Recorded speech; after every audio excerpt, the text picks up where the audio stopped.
पार्थ, समम काय शिरोग्रीवम धार्यन् न चलन स्थिरा संप्रेक्ष्य नासिकाग्रम स्वम दिशश्चान अवलोकयन्। हे मधुसूदन, ये तो बड़ा ही सहज और अच्छा तरीका है। इस ढंग से तो कोई भी मनुष्य आसानी से ध्यान लगा सकेगा। ये ठीक है अर्जुन, परंतु वो मनुष्य मुझ में ध्यान नहीं लगा सकेगा जिसके जीवन में संतुलन ना हो। ध्यान लगाने में सफलता के लिए मनुष्य को संतुलन का पालन करने वाला होना चाहिए।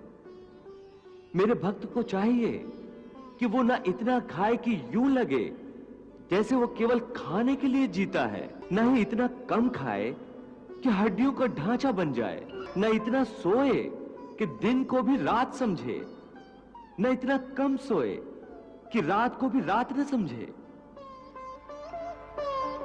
युक्त आहार विहारस्य युक्त चेष्टस्य कर्मसु युक्त स्वप्नावबोधस्य योगो भवति दुःखः।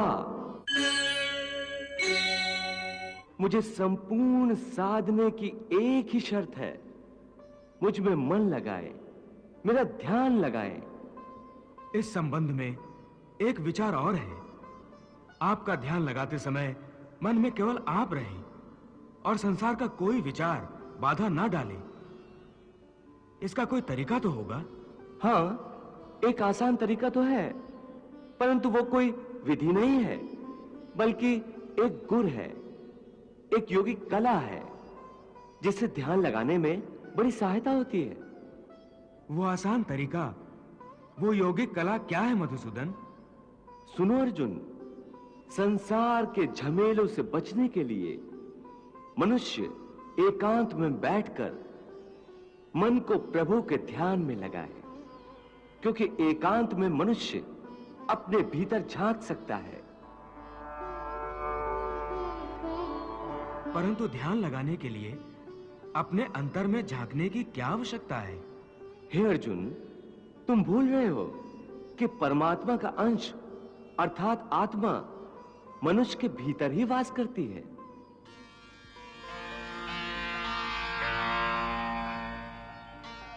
इसी आत्मा से संपर्क ही प्रभु से मिलन का पहला चरण है।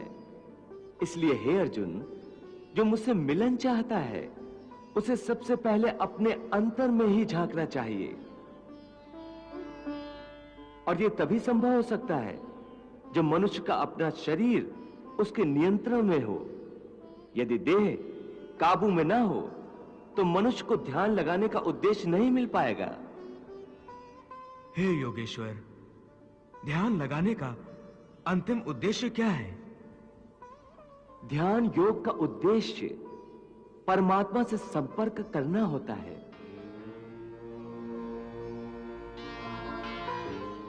परंतु इसके प्रथम चरण में मनुष्य को आत्मशुद्धि प्राप्त होती है, स्वच्छता मिलती है और ध्यान लगाने वाले का अंतर निर्मल हो जाता है।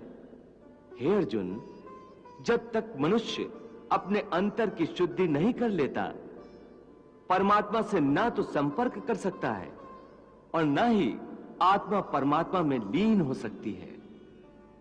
और यह भी समझ लो कि जब ध्यान लगाने का पहला उद्देश्य, क्योंकि अंतर शुद्धि है, इसलिए वो स्थान भी पवित्र होना चाहिए जहां ध्यान लगाया जाता है।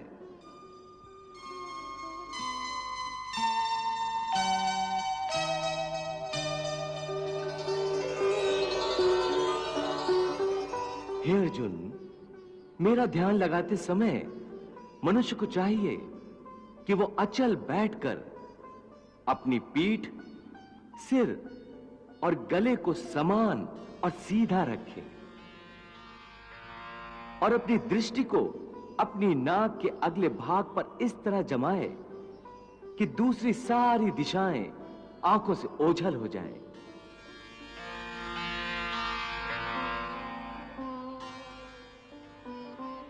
ऐसा करने से अपने आसपास के वातावरण से उसकी इंद्रियों का संपर्क टूट जाएगा और मनुष्य अपने अंतर में मन लगा सकेगा।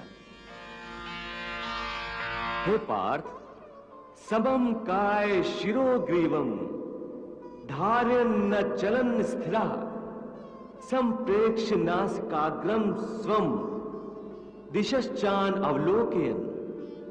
हे मधुसूदन, ये तो बड़ा ही सहज और अच्छा तरीका है। इस ढंग से तो कोई भी मनुष्य आसानी से ध्यान लगा सकेगा। ये ठीक है अर्जुन,